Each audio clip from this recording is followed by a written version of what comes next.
Bincang-bincang pastoral kembali hadir bersama saya, Rosi. Pada tanggal 3 Oktober 2020, Paus Fransiskus menandatangani ensiklik Fratelli Tutti di Assisi, tempat kelahiran dan hidup Santo Fransiskus dari Assisi. Hari selanjutnya di 4 Oktober 2020, ensiklik Fratelli Tutti dipublikasikan. Pada bincang-bincang pastoral kita kali ini, kita akan lebih mendalami tentang Fratelli Tutti dan telah hadir bersama kami saat ini Romo Frans Nala, Ketua Komisi Pendidikan Keuskupan Ruteng dan dosen Pendidikan Teologi di Unika Santo Paulus Ruteng. Salam berjumpa Romo Frans. Salam jumpa Rosi. Apa kabar hari ini Romo? Luar biasa baik, cuaca agak mendung tetapi sejuk segar di sini. Iya, tetap sejuk segar dan semoga kita selalu sehat ya Romo. Iya, terima kasih. Nah Romo, saya langsung ke pertanyaan pertama kita. Apa arti Fratelli Tutti dan kenapa diberi nama demikian Romo? Baik, Fratelli Tutti ini merupakan ensiklik yang ketiga dari Paus Fransiskus. Ensiklik pertamanya itu Lumen Fidei yang dipublikasikan pada tahun 2013 kemarin. Tetapi itu sesungguhnya sudah dipersiapkan sebelumnya oleh pendahulunya Paus Benediktus ke-16 dan itu berisi semacam seluruh program pontifikal kepausan dari Paus Fransiskus ini, dan itu kemudian dipublikasikan oleh Paus Fransiskus pada bulan Juli tahun 2013. Kemudian ensikliknya yang kedua yaitu Laudato Si. Terpujilah engkau, dengan subjudul yaitu memelihara rumah bersama. Itu berbicara tentang ekologi integral dan ajakan kepada semua orang untuk mengambil bagian dalam tanggung jawab untuk memelihara lingkungan ini sebagai rumah bersama. Dan inspirasi untuk Laudato Si ini diambil dari spiritualitas hidup Santo Fransiskus sendiri, yang mana Santo Fransiskus dari Assisi ini melihat segala sesuatu, melihat semuanya itu sebagai saudara. Dan itulah juga yang kita bisa terapkan dalam relasi dan hubungan kita dengan alam lingkungan dan untuk memelihara lingkungan ini sebagai rumah bersama. Lalu ensiklik yang ketiga ini yang dipublikasikan pada tanggal 4 Oktober tahun 2020 kemarin, bertepatan dengan hari peringatan Santo Fransiskus dari Assisi. Fratelli Tutti ini sesungguhnya berarti kita semua bersaudara. Ini kata bahasa Italia yang bisa diterjemahkan kurang lebih demikian dalam bahasa Indonesia. Memang sedikit ada perdebatan berkaitan dengan penamaan ini karena dalam negara-negara berbahasa Inggris terutama yang ada di judul itu hanya menggambarkan kaum laki-laki dan tidak mewakili secara penuh dengan kaum perempuan. Karena itu mereka katakan ini agak patriarkal, bias gender dan lain sebagainya. Tetapi entahlah, sesungguhnya Paus Fransiskus mengambil judul ini Fratelli Tutti itu dari admonition dari Santo Fransiskus dari Assisi sendiri. Admonition itu adalah nasihat-nasihat yang disampaikannya kepada saudara-saudarinya agar mereka hidup seturut cita rasa Injili, satu cara hidup yang baru, melihat sesama itu sebagai saudara tanpa batas. Jadi inilah sesungguhnya yang menginspirasi Paus Fransiskus dan juga kenapa ia mengambil judul itu untuk ensikliknya yang ketiga ini. Jadi kita semua bersaudara, dan itu sangat kuat mengungkapkan spiritualitas Santo Fransiskus dari Assisi sendiri yang melihat dan memandang semua sebagai saudara. Ya. Nah Romo, salah satu latar belakang utamanya adalah pertemuan dokumen Abu Dhabi. Benarkah demikian Romo? Dokumen Abu Dhabi sebagai salah satu inspirasi dalam penulisan ensiklik ini memang termuat dalam uraian-uraian yang dibuat oleh Paus Fransiskus Rosi. Dan kalau kita melihat secara lebih khusus berkaitan dokumen Abu Dhabi ini berkaitan dengan persaudaraan manusiawi untuk perdamaian dunia dan hidup bersama. Sesungguhnya di sana termuat pesan-pesan dan ajakan dari Paus Fransiskus dalam kesepakatannya bersama dengan Imam Besar Al-Azhar pada saat itu, bahwa perdamaian, bahwa persaudaraan itu bisa terwujud dalam relasi dan hubungan antar agama. Karena setiap agama itu percaya pada Bapa yang sama, dan dengan demikian kemungkinan untuk dialog dan kerjasama untuk menciptakan dan mewujudkan dunia yang lebih baik itu terjadi di sana. Jadi memang bisa dikatakan bahwa salah satu latar belakang dari penulisan ensiklik Fratelli Tutti ini adalah dokumen Abu Dhabi yang ditandatanganinya bersama dengan Imam Besar Al-Azhar, ya, Ahmad Al-Tayyib, pada tanggal 4 Februari tahun 2019 kemarin. Dan bagi kita, Gereja Katolik, ini adalah satu peristiwa bersejarah karena selain dengan pertemuan kedua tokoh besar dunia ini mau menunjukkan solidaritas dan kerjasama dalam menciptakan dan mewujudkan dunia yang lebih baik, tetapi ini juga satu peristiwa sejarah karena ini menandai peringatan 800 tahun kunjungan dari Santo Fransiskus Assisi kepada Sultan Malik Al-Kamil di Mesir pada saat itu, dan itu berbicara tentang perdamaian dunia dan upaya-upaya untuk mewujudkan dunia kehidupan bersama yang lebih baik, dan itu dialog antara agama dan secara khusus antara agama Katolik dengan Islam itu menjadi tonggak sejarah yang penting dalam hal ini. Dan karena itu poin-poin yang termaktub dalam kesepakatan bersama di Abu Dhabi itu juga terungkap dalam dokumen Fratelli Tutti ini. Dasar utamanya adalah bahwa semua orang menaruh kepercayaan pada Allah Bapa yang sama, dan itulah yang memungkinkan orang bisa berdialog, bisa bekerja sama, bisa bersolidar untuk mewujudkan suatu tatanan dunia yang lebih baik. Ya, Romo, berangkat dari yang baru saja Romo jelaskan, Fratelli Tutti mulai dari melihat situasi aktual di dunia dewasa ini ya Romo. Apa saja tema aktual yang menantang?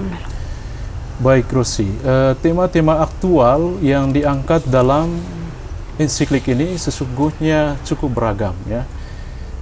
Dalam bab pertama dari ensiklik ini dengan judul Dunia dalam Bayang-bayang Kegelapan, itu mengangkat isu-isu atau soal-soal yang menggambarkan krisis yang terjadi dalam dunia saat ini. Memang beberapa orang melihat bahwa bab pertama ini cukup pesimis ya, karena dia mengangkat situasi dunia yang suram dengan banyak persoalan yang terjadi di sana. Kalau kita bisa memetakan beberapa persoalan yang diangkat oleh Paus dalam bab pertama dari ensiklik ini, kita bisa golongkan dalam beberapa kelompok. Yang pertama, persoalan yang berkaitan dengan budaya. Dia katakan ada suatu kultur tembok yang dibangun dalam kehidupan antar manusia dewasa ini. Jadi tidak ada relasi keterbukaan, tidak ada persaudaraan yang terjalin secara terbuka dan jujur di antara manusia, dan itulah yang membuat orang akhirnya hidup sendiri sebagai pribadi atau sebagai kelompok komunitas tertentu, dan ya enggan untuk keluar, bergabung dan berkomunikasi dengan ya orang atau dengan kelompok atau komunitas lain. Ya. Lalu yang kedua berkaitan dengan isu sosial. Isu sosial ini menguatnya ya indifferentisme. Ya, artinya sikap acuh tak acuh, sikap kurang peduli yang dimiliki oleh manusia terhadap sesamanya. Persoalan orang lain, yaitu persoalan orang tersebut, bukan persoalan saya tidak mau mengambil peduli atau tidak menaruh keprihatinan terhadap dia.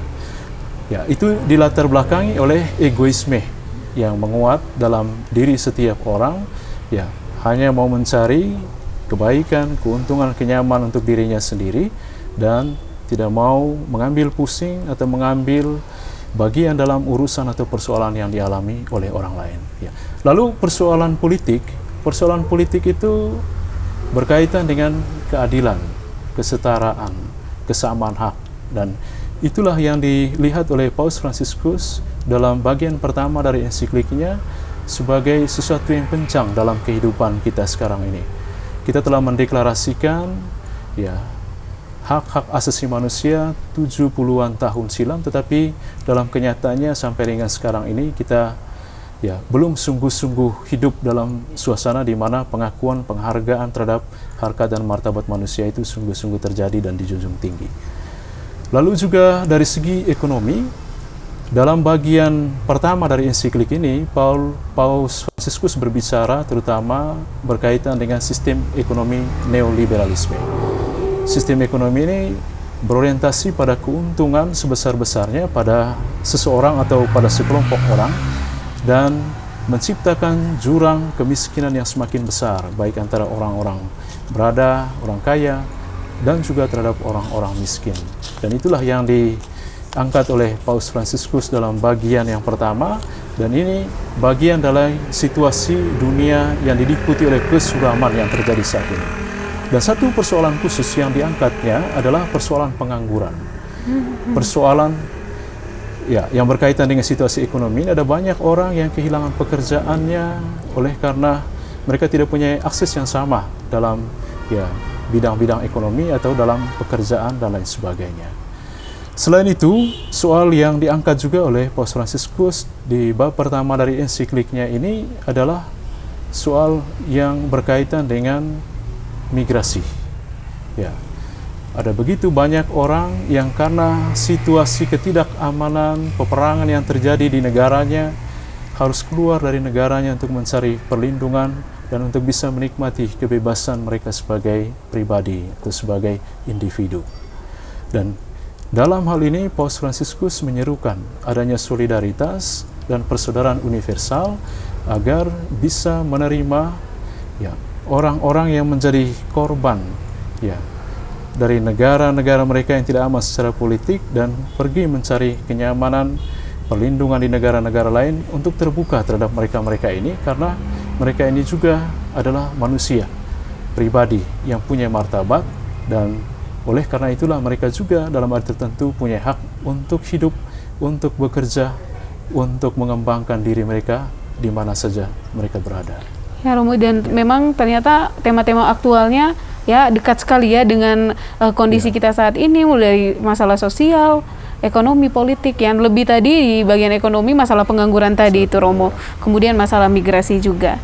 Nah Romo, situasi ini direfleksikan oleh Paus Fransiskus dalam Terang Iman.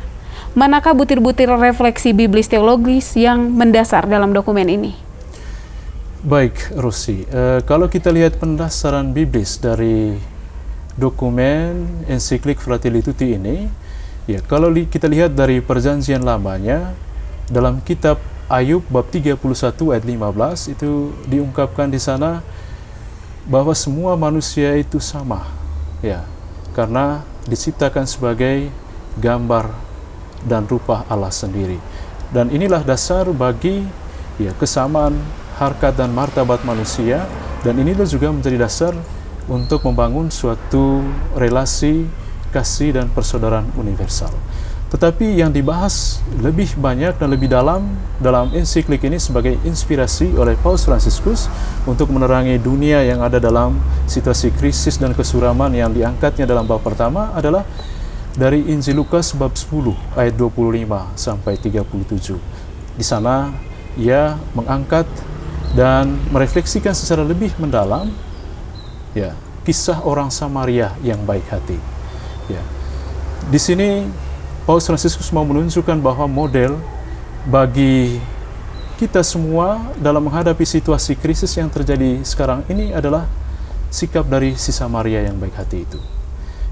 Kalau kita angkat di sini beberapa poin sebagai refleksi biblis teologisnya, maka kita bisa katakan bahwa situasi dunia saat ini adalah situasi dunia yang sedang terluka oleh begitu banyak persoalan, baik itu tadi budaya, sosial, ekonomi, politik, atau persoalan migrasi yang diangkatnya dalam bab pertama, maupun persoalan-persoalan lain yang berkaitan dengan pergumulan pribadi setiap orang.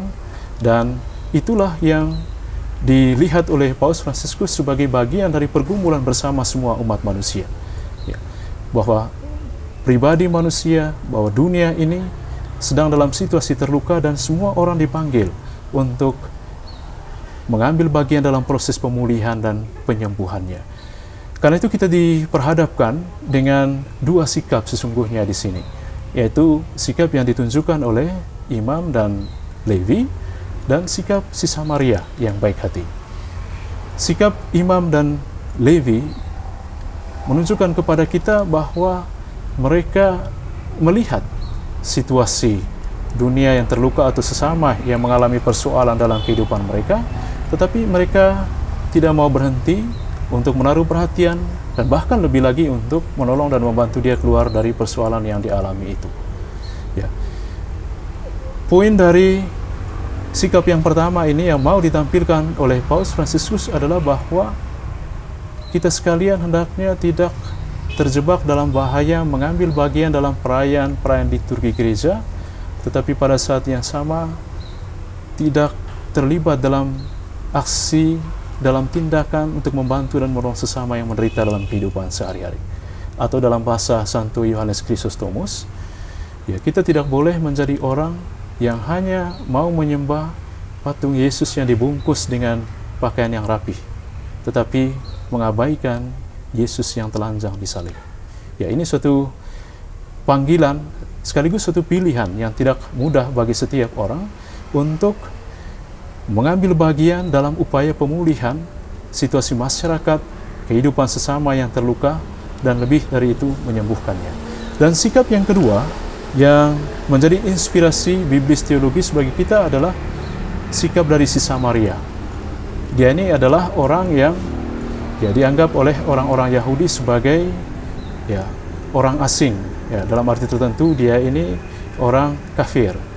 Tetapi dalam kisah ini dia menunjukkan suatu sikap kasih yang nilainya jauh lebih luhur, lebih dalam, lebih luas daripada orang-orang yang menganut kepercayaan atau keyakinan agama tertentu pada saat itu.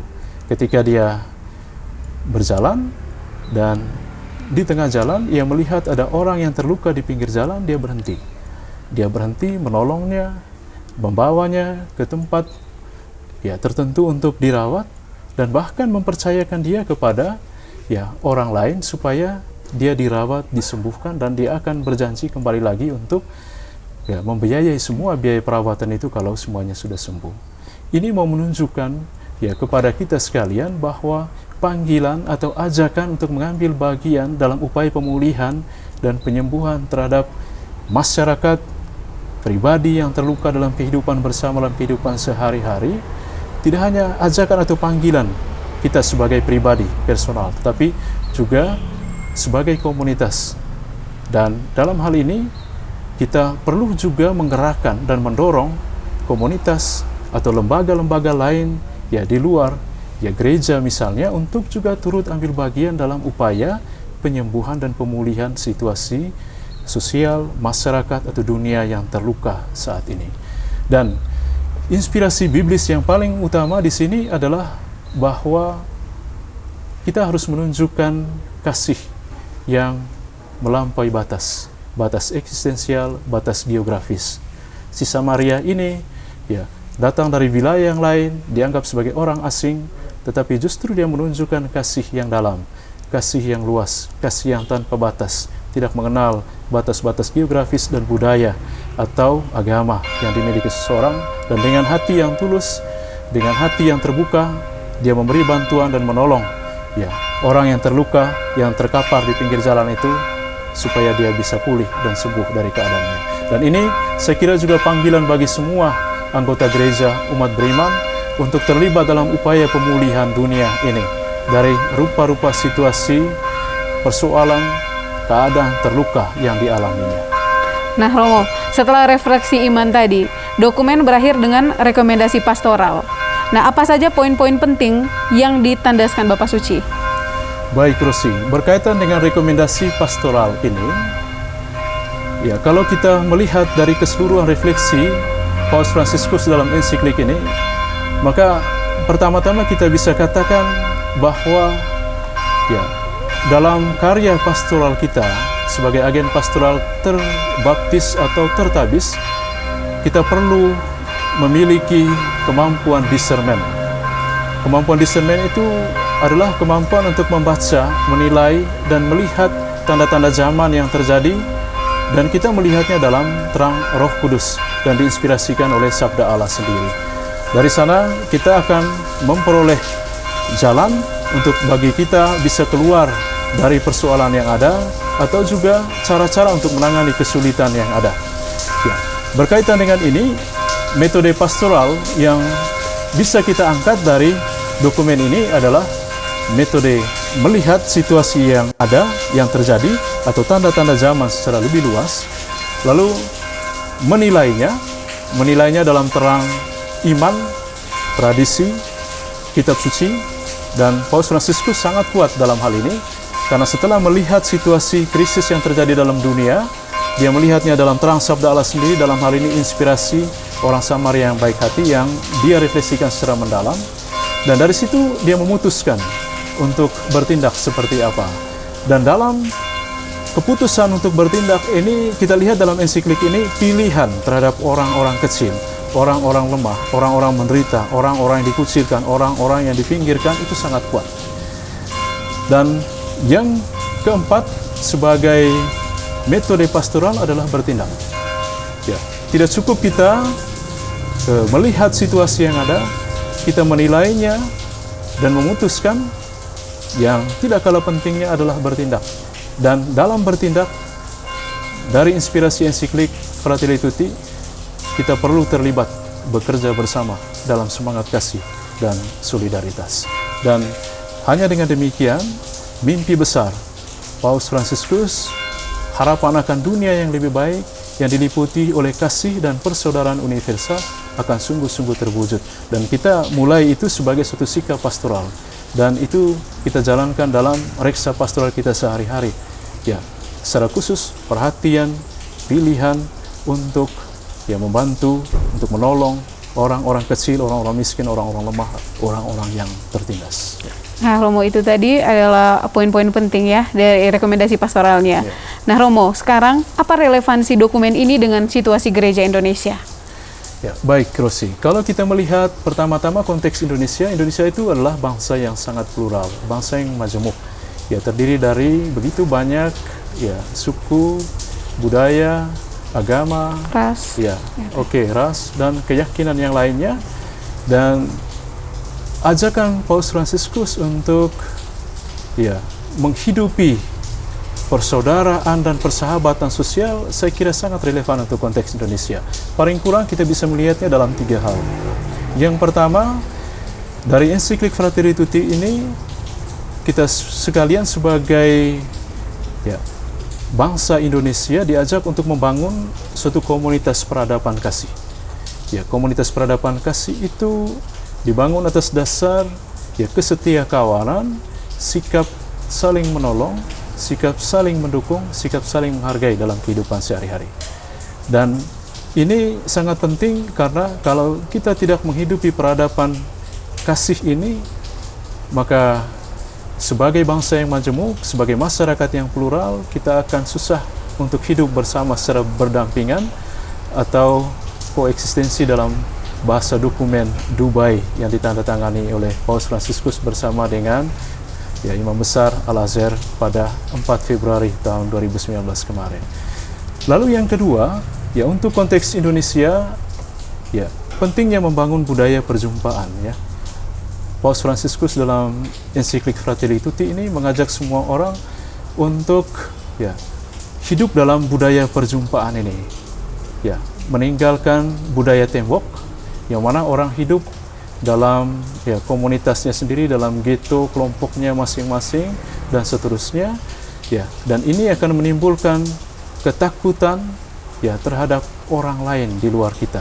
Dan kalau itu terjadi dalam kehidupan kita di Indonesia sebagai bangsa yang plural, maka kebersamaan, kesatuan kita akan terancam di sana. Karena itu budaya perjumpaan dalam semangat keterbukaan, dialog dan persaudaraan itu sungguh-sungguh kita butuhkan, dan dari situ kita bisa mengembangkan kehidupan berbangsa dan bernegara secara lebih baik. Lalu yang ketiga, mengembangkan semangat toleransi. Paus Fransiskus juga sangat menekankan penghargaan dan pengakuan terhadap martabat manusia. Dalam konteks Indonesia, semangat toleransi itu hanya bisa dibangun dalam penghargaan dan respek terhadap yang lain, terutama dalam bab yang terakhir dari ensiklik Fratelli Tutti ini berbicara tentang agama yang melayani persaudaraan. Paus Fransiskus sungguh menekankan pentingnya dialog di sana, di antara agama-agama untuk terwujudnya, terciptanya kehidupan bersama yang lebih baik dalam semangat kasih, solidaritas, dan persaudaraan universal. Kurang lebih itu beberapa poin saya kira sebagai relevansi dari ensiklik Fratelli Tutti ini untuk konteks Indonesia Gereja yang Indonesia, plural ya. dan majemuk, ya. Iya Romo, perbincangan kita asik sekali sampai hujan turun nih Romo. Kita langsung ke pertanyaan terakhir ini Romo. Adakah inspirasi penting bagi tahun tata layanan pastoral kasih yang dijalankan Kuskupan kita tahun 2021 ini dari ensiklik ini Romo?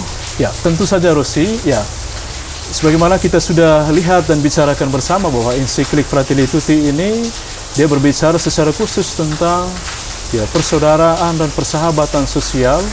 Ya, tahun ini kita juga mengangkat suatu fokus refleksi kerja bersama tata layanan pastoral kasih. Saya kira ensiklik Fratelli Tutti memberi kita inspirasi yang begitu banyak. Ya, paling kurang kita mendasari seluruh reksa pastoral kita di Kuskupan ini dengan semangat kasih dan solidaritas. Dan inilah pesan utama yang disampaikan oleh Paus Fransiskus ini dalam ensikliknya. Karena itu, kita perlu keluar dari egoisme sektoral, egoisme kelompok, atau egoisme pribadi yang berusaha untuk mengejar prestasi atau popularitas pribadi, untuk bisa bekerja secara bersama-sama, membangun kehidupan umat di Kuskupan kita ini yang dilandasi oleh semangat kasih dan solidaritas. Lalu yang kedua, Rusi, di tahun tata layanan pastoral kasih ini, dalam inspirasi ensiklik Fratelli Tutti, kita sekalian sebagai umat satu Kuskupan ini diajak untuk menjadikan pilihan kita dalam pelayanan kasih ini orang-orang kecil, orang-orang lemah, orang-orang menderita, orang-orang yang terpinggirkan, atau yang seringkali kita sebut sebagai kelompok rentan, sebagai pilihan utama dalam karya pastoral kita. Bukan berarti bahwa orang-orang lain diabaikan, tetapi orang-orang tersebut yang kita sebut sebagai kelompok rentan itu adalah orang-orang yang paling membutuhkan sentuhan kasih pelayanan dari gereja. Dan tentu saja semua ini hanya bisa terwujud dan dijalankan dengan baik kalau semua kita bekerja secara bersama-sama. Ya, kalau kita tidak bekerja secara bersama-sama, maka visi pastoral kasih ini yang melanjari seluruh reksa pastoral kita di tahun ini agak susah untuk terwujud dalam realitas atau dalam kenyataan pastoral di Kuskupan ini. Oke Romo, demikianlah bincang-bincang pastoral kita edisi kali ini. Terima kasih kepada Romo Frans yang telah berbincang dan berbagi banyak informasi kepada kita kali ini. Akhirnya saya Rosi pamit undur diri. Sampai jumpa di bincang-bincang pastoral edisi berikutnya.